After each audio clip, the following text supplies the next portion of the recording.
and the major, major importance of the resurrection.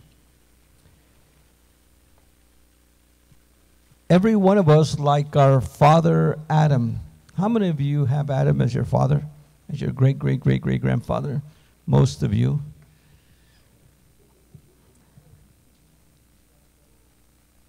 Adonai gave him just one Torah regulation, one mishpatim. Just one mishpatim.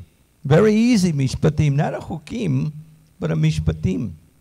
And tells him, you see that tree over there? That tree in the middle of the garden, do not eat of it. You could eat of all the trees you want to.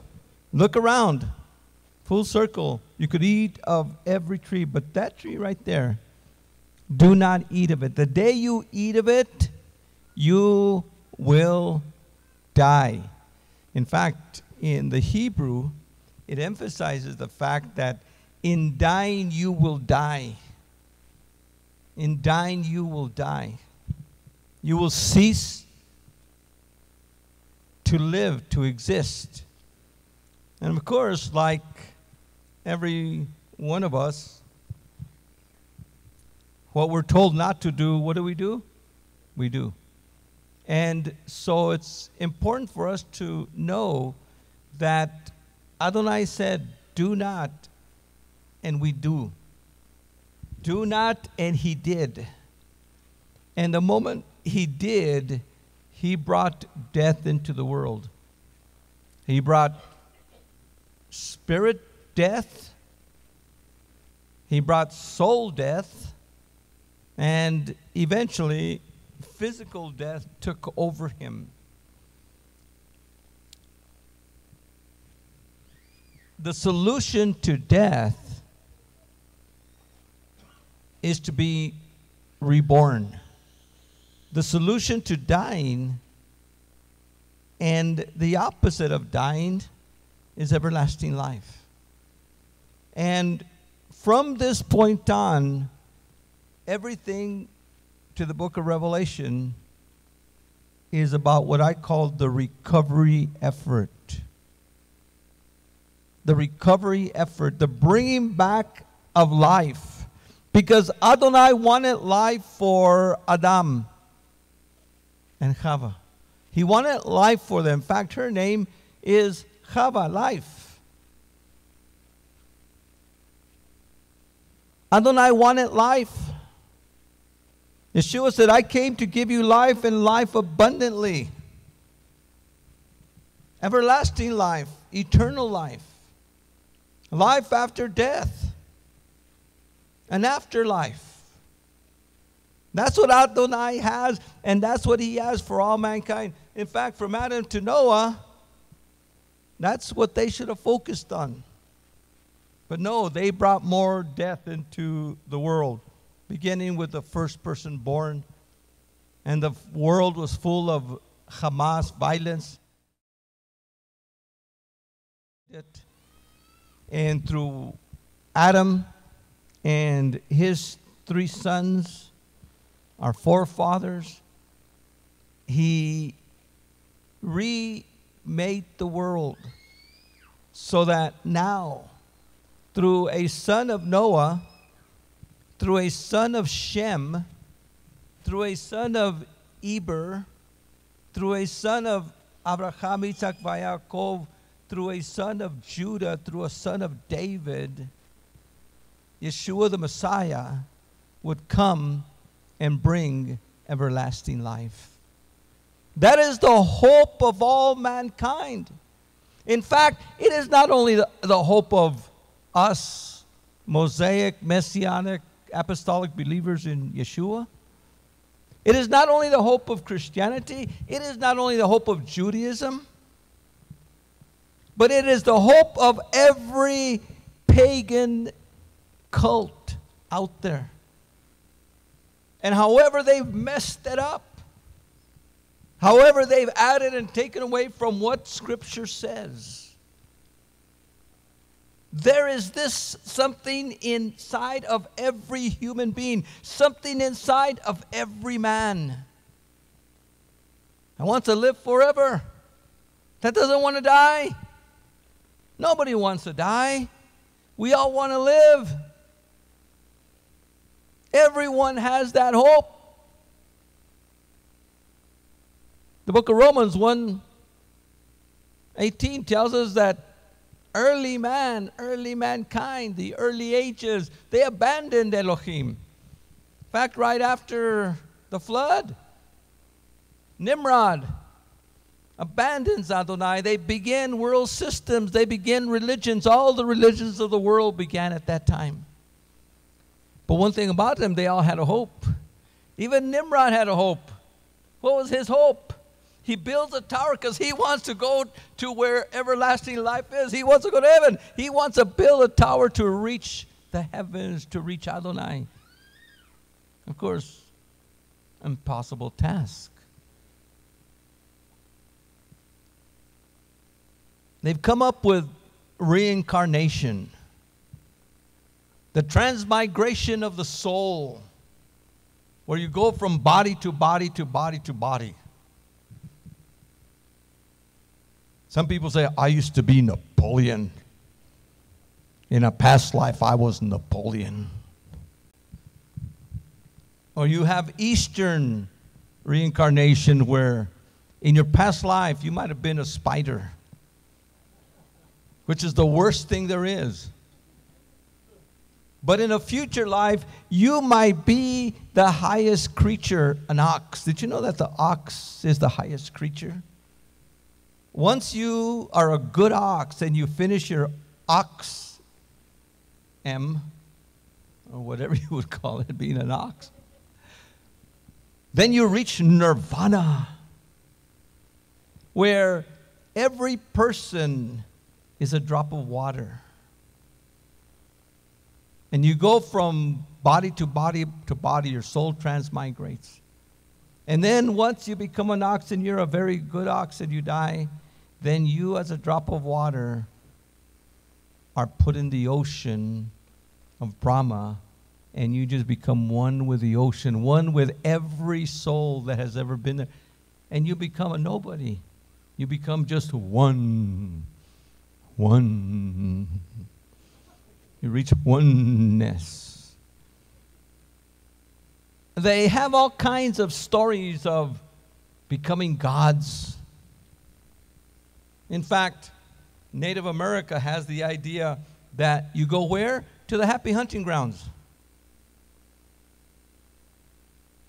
If you are a football player or a baseball player, you go to that great Yankee Stadium in the sky. The Greeks and the Romans had the Elysian Fields.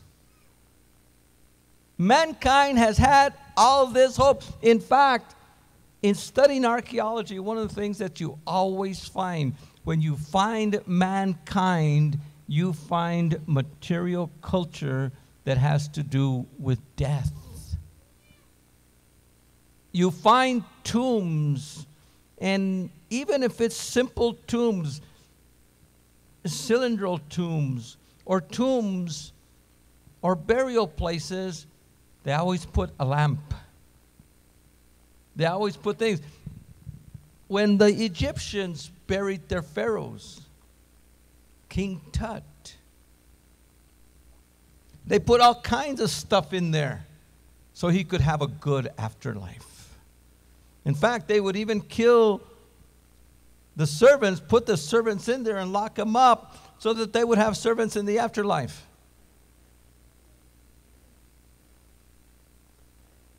Aztec and pagan theology, for some reason on both sides of the Atlantic and all around the world, has El Día de los Muertos, the Day of the Dead, where many times in El Día de los Muertos, which is actually November 1st and 2nd, is the day that you go and you put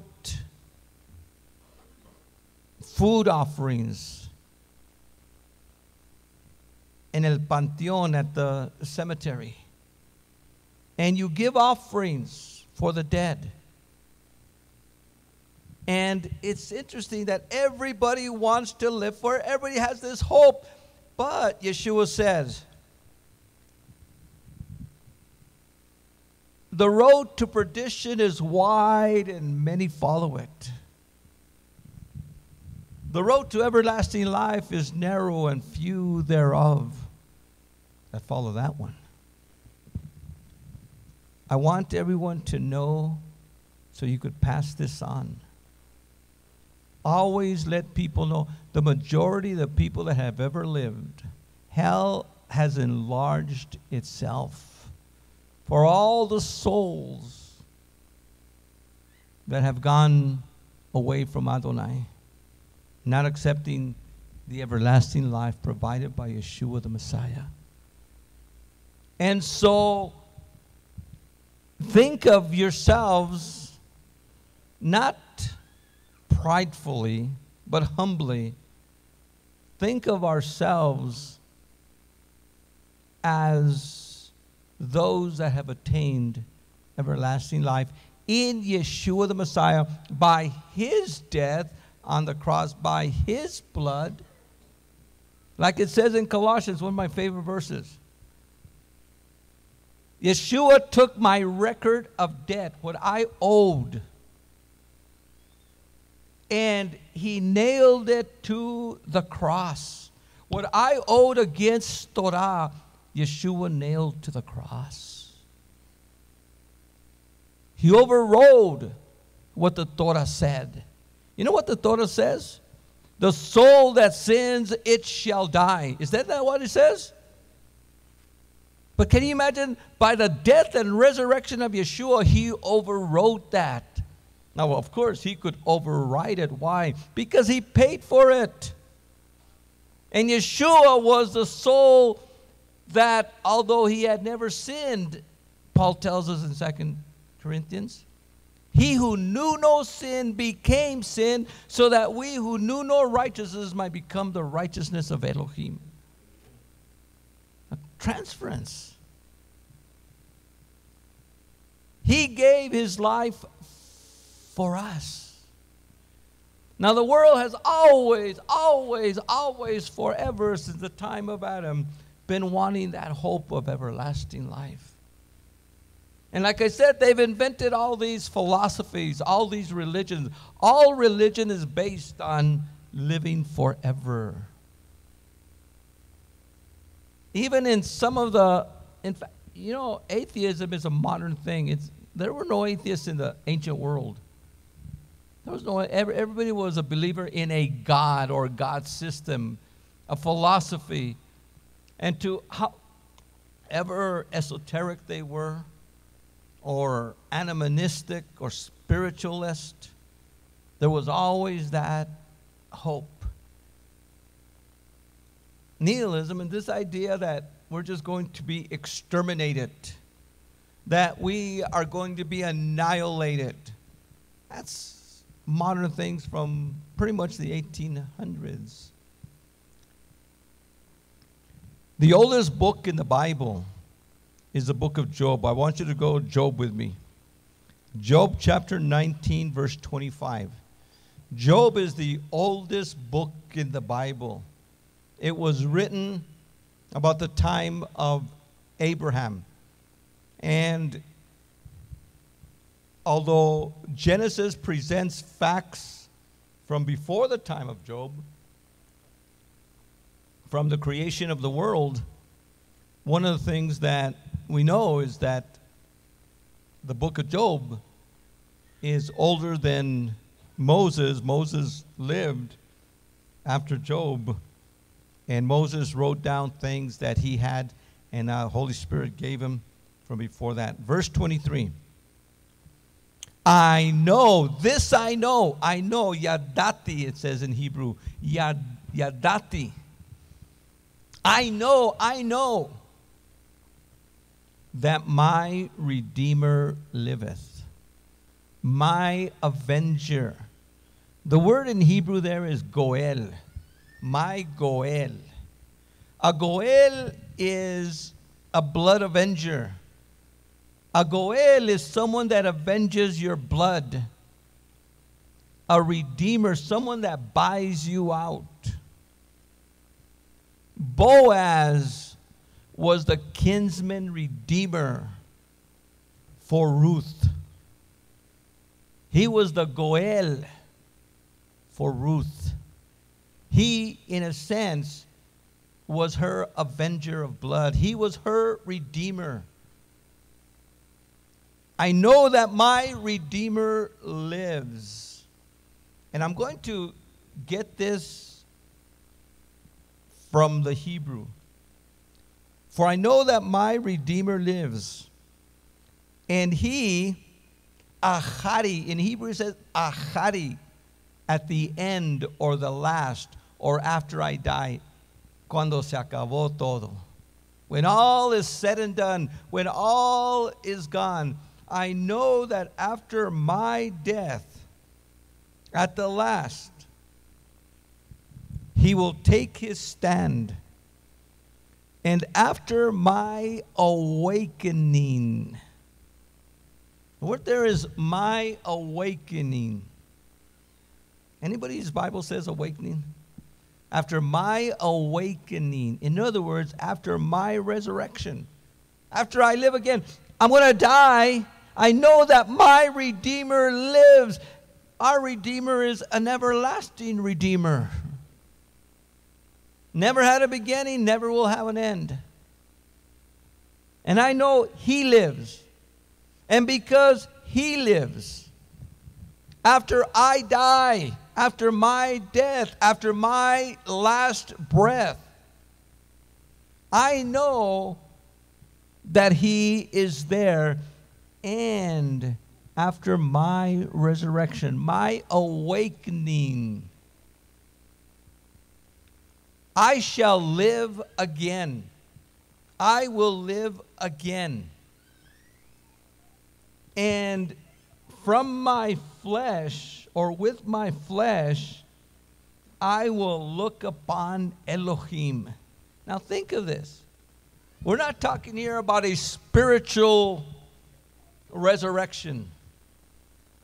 Job here, the oldest book in the Bible, before theologies or philosophies or belief system, religions on the afterlife, Job here says, I'm going to die, but I'm going to rise again. And with these eyes, with this flesh, I will stand before, and with these eyes I will see him. That means a physical resurrection. I want you to know.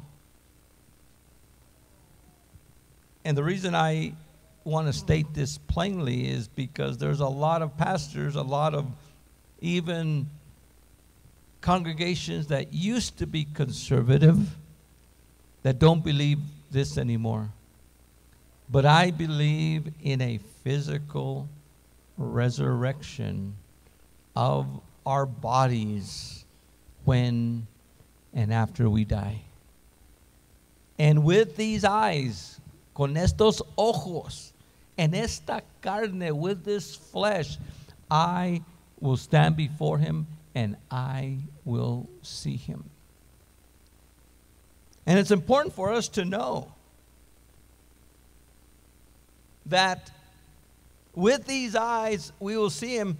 And my translation says, and I will not find him aloof. He will not be away. The word aloof there, lo, not aloof. The Hebrew word there is the word for a hug between a mother and a child, between a husband and a wife. It is a word of he will, in a sense, not keep us away, but he will what? He will bring us in a close. That's, think of it, the moment you close your eyes, to be absent from the bodies, to be present with Adonai. And you will get a heavenly greeting as we resurrect and we stand before him. He will greet us. There's no St. Peter at the gate. It's going to be Adonai himself who's going to greet you, because you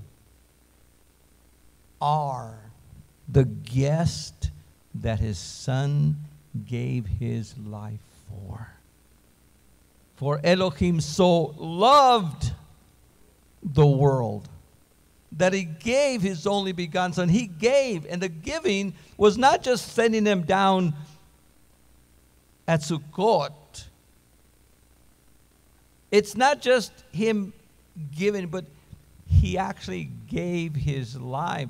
Adonai gave his life as a ransom for many. And so Job, the oldest book in the Bible, proclaims the resurrection. Proclaims the resurrection. The Tanakh is full.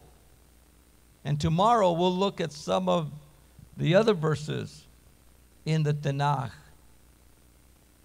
on the resurrection. But Elohim so loved the world that whosoever believes in him will not perish but have what? Everlasting life. So one of the promises of a Mosaic, Messianic, apostolic lifestyle, way of life, is this idea that there's two places: perdition and everlasting life. The fact that many will perish. Many will perish. And a few will find everlasting life.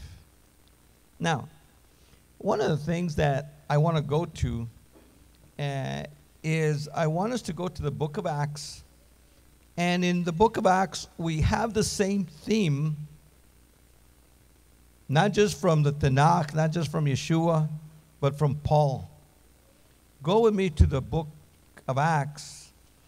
And this is right after Paul, let's see, chapter, what is it, 27 maybe? When Paul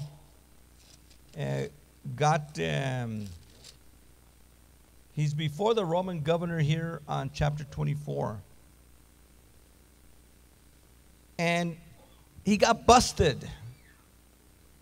And the Pharisee Jews thought he had brought Titus into the temple, and they called him a rabble-rouser. They called him a ringleader of the sect of the Nazarenes, one of the early names for the followers of Yeshua.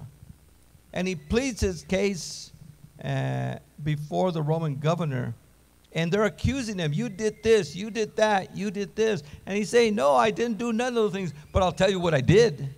I tell you what I do. And watch what he says over here in verse 14. Chapter 24, 14. What I do admit to, though, is this. It is according to Haderech, the way which they described as a heresy, that I worship the Elohim of my ancestors, retaining my belief in all points of the Torah and in what is written in the prophets. And I hold the same hope in Elohim as they do, that there will be a resurrection of the just and as the unjust. In these things, I, as much as they, do my best to keep a clear conscience at all times before Elohim and man. Now, while Judaism today has a very liberal policy and a very liberal theology on the afterlife, ancient Mosaic faith, Tanakh faith, had a very distinct and clear view of the resurrection. In fact, one of the things that set the Pharisees and the Sadducees apart is that the Pharisees believed in the resurrection. The Sadducees, now I'm not talking about the Cohens. The Cohens believed in the resurrection. But there is a group of people called the Sadducees, and they were not real Cohens, but they were fake Cohens. They bought the office of being the high priest. But they were Hellenistic Jews that for the highest price you would become the high priest. And because they were very aristocratic, very rich, and very high class, and they moved around with the Roman nobility, they didn't have a theology in the resurrection. But normative Judaism at the time did. And so Paul says here, now, I'm not going to admit to all these things you're accusing me of. Because he didn't. He did not bring Titus in. They thought he did, but he didn't. And he wasn't the ringleader. In fact, the ringleader of the Nazarene sect was actually Peter, not him. But what I do admit, he says, is according to the way. Now, the term the way should be capitalized in your scriptures because it's a definite article, the way. Not a way, but the way. And in Hebrew, this is chaderech, the way. And chaderech, if you remember from Genesis, Abraham followed the way of Yahweh, which we find out is the Torah. The Torah is the way of Yahweh. And so over here, Paul says, I admit that I am a follower of the way. Again, besides the Notzrim, the Nazarenes, this is another of the designations for the early assembly, the early Kehillah, the first Kehillah there in Jerusalem, which they described as a heresy, a sect, a cult. In other words, the Pharisees said, you guys are heretics. You guys are following heresy. That's the Greek word there, heresy. Another opinion, another way. But if they would have really looked into it, it is the only way. Theirs were the heresies. They were a cult, and they are still a cult today. And much of their theology to this day is heresy. This is how I worship the Elohim of my ancestors. Now, please underline the next phrase. Retaining, keeping, retaining my belief in all points of the Torah and what is written in the prophets. Notice what he says. I'm a follower of the way. The ancient way, the way of Yahweh, the way of Abraham, Isaac, and Yaakov, the way of David, the way of the prophets. I follow that way. And I retain, not I throw out the window, not I make obsolete, but I retain, I keep every point, every dot and tittle, every point of what is written in Torah and the prophets. Let me ask you the question. In order to be a genuine believer in Yeshua, Paul believed every point. How many of you believe Paul was a genuine believer in Yeshua? He believed every point in the Torah and the prophets. Let me ask you the question, do you? Oops. Yes, we do. But oops, why? Oops, because there's a lot of people that says, wait a second, the law? That's been done away with. In fact, have you ever heard that ridiculous claim that the law was nailed to the cross, so therefore we don't need to do it? Where does it say the law was nailed to the cross? It doesn't say that. Read it. Even in English comes out, but read it in Greek, of which it was written. It says the record of debt that I owed was nailed to the cross. He canceled. He overrode the Torah. The soul that sins, it shall die. And because I believe in him, I will have everlasting life. Paul retained his belief. And you know what? When I first read this scripture, if Paul retained his belief, why for the last 2,000 years we haven't been retaining those beliefs, those points, every point? Remember, Paul is echoing Yeshua's words. I did not come to abolish the Torah and the prophets. I came to bring them to their goal. Therefore, the man who rejects any point, even the smallest, the least commandment, will be considered least. But whoever observes and teaches will be considered great in the kingdom of heaven.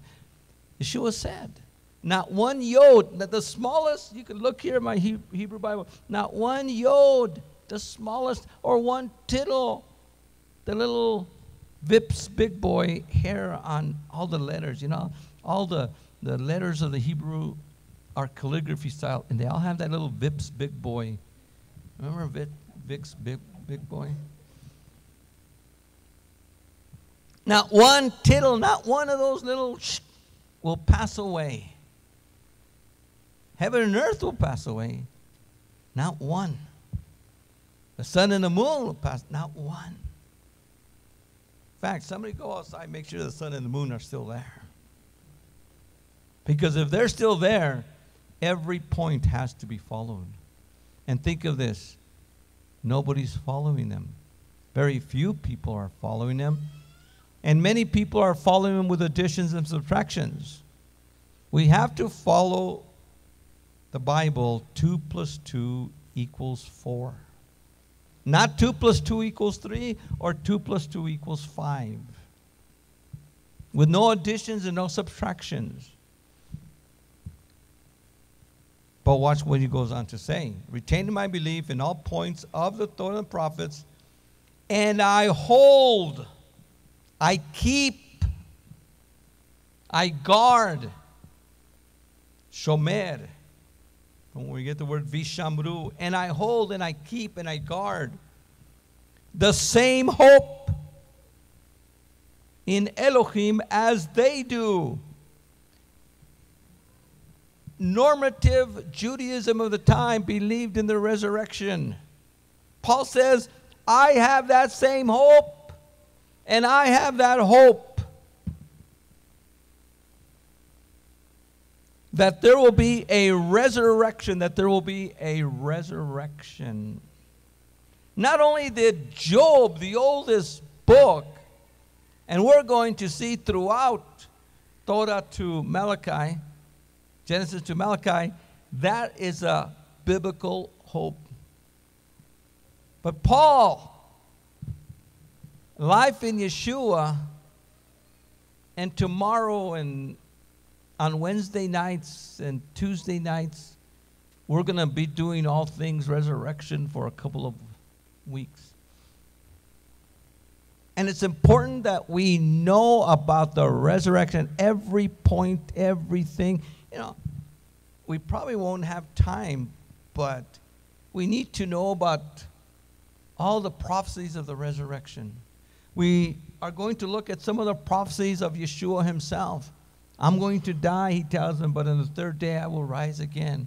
3 days and 3 nights as Jonah was in the belly of the fish, so the Son of Man will be 3 days and 3 nights in the heart of the earth.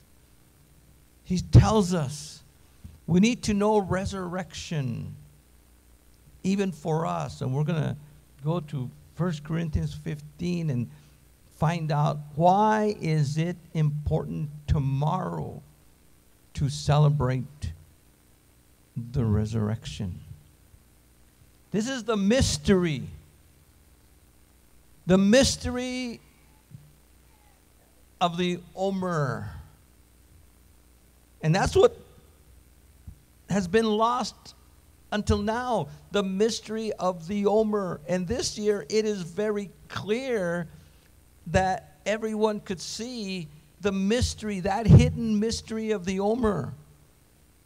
You see, tomorrow is Yom Rishon, the first day of the week. Getting a little ahead of myself for tomorrow, but tomorrow is Yom Rishon, the first day of the week, the first day of the week. Tomorrow is not Sunday. That's the pagan numbering system or designation, Sunday. Because the pagans worshipped on the first day of the week, they worshiped the sun. On the second day of the week, they worship the moon day. Monday is moon day. And if you look at it in the Latin or Spanish, lunes is la luna. Lunes. Martes, what is martes? Tuesday. Mars Day. Mars Day. And then you have miércoles. What's miércoles? Mercury. And then you have jueves. What's jueves? Jupiter. And then you have viernes. What's viernes? Venus. And then you have sábado. What's sábado? Saturday. Saturn Day. And in the English, they have half the Latin names, half the Roman pantheon, and half the Nordic pantheon of their gods. And Yeshua, most people think because Yeshua rose up on Yom Rishon, the first day of the week, and they call that Sunday, that the sun should be worshipped on that day. And they did. Mithraism and the Greeks, the Romans, all kinds, Dionysius and all these gods that were born on December 25th, and the day of the sun is their day. 300 years after Yeshua, they were wed together. And so now we have Sunday worship. We have Easter worship. But that was never part of the nascent messianic apostolic congregations of Yeshua and the apostles. But let's go on that, getting ahead of myself. And like them, there will be a resurrection of the just and the unjust. See, a lot of people think there's only a resurrection of the just. No. The just are going to be resurrected.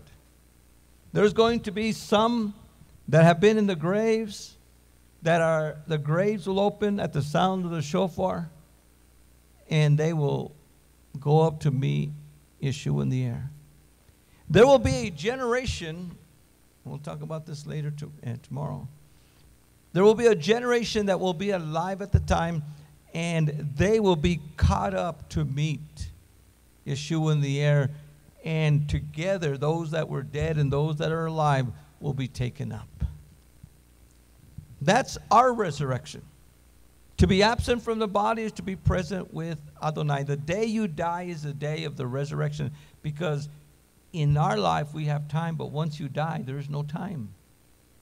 So as soon as you step out of the box of time, of this time, space, energy continuum that we live in, once you step out of no time or all time. We call that olam ha'olam, eternity, everlasting life. And we are going to be resurrected then. But the unjust, the people that have not followed Adonai's ways, that have rejected his ways, that have said no to him in all the cultures of the world, there's going to be a resurrection. In fact, there's going to be a resurrection of every pagan that has ever lived. Every pagan. Every person in the Amazon, every person in inner, outer Mongolia, every person in Africa, every person in the heart of Chicago who has not believed. And they're going to be resurrected. And Adonai, according to the gospel, is going to judge the secrets of mankind.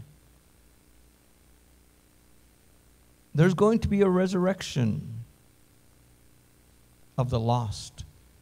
That is found in the book of Revelation, the great white throne judgment.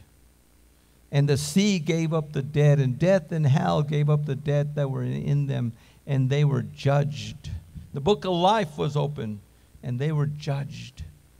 And whoever's name was not found written in the book of life was thrown into the lake of fire. See, a lot of people think that people are going to be in hell forever. No, hell is a temporary place. Hell is just the grave. The place where their bodies, the bodies of the unjust in this life, are disintegrating. But those people that were unjust in this life, the moment that they die, their eyes wake up before the great white throne. In a billionth of a nanosecond after death, they wake up before the great white throne. Their bodies are resurrected, and they're going to be reconstituted like ours. And then they're going to be judged, and then they're going to be thrown into the lake of fire. You see, hell, in a sense, look at it this way. Hell is like when you get busted, you just go to city jail. It's a bad place. But it's only temporary. But then you go before the judge. And the judge says, life in prison with no thought of parole. Ay, ay, ay, ay, ay. I'm going to live there, eat there, do everything there. I'm going to die there. But think of forever and ever and ever and ever with no dying from there. Paul says, I retain my belief in everything that Torah says. I have the same hope in the resurrection of the just and the unjust. Let me tell you, there's going to be a resurrection of the just and the unjust. That's why, how many of you know that the world needs Yeshua? Yeshua is the hope of the world. Without Yeshua, there is no hope. I am the way, the truth, and the life. No